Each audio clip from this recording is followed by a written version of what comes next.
Escuta só esse som. Será que você adivinha quem fez? Vamos lá!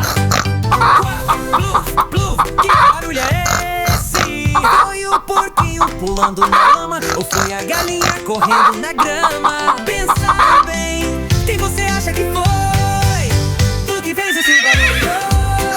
Vamos descobrir. Foi o cavalo, o pato ou o galo a subir? Presta atenção, escuta aqui. Outro barulho vai surgir. Quá, quá, quá. Agora ficou fácil.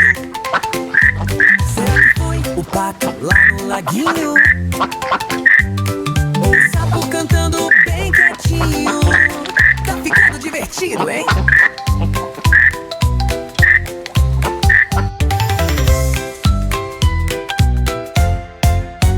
Quem fez esse barulho?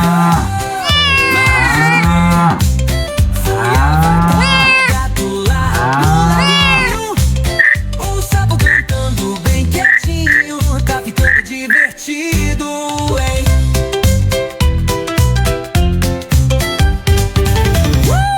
Quem foi? A vaquinha? Lógico. Quem tá cantando? O galo.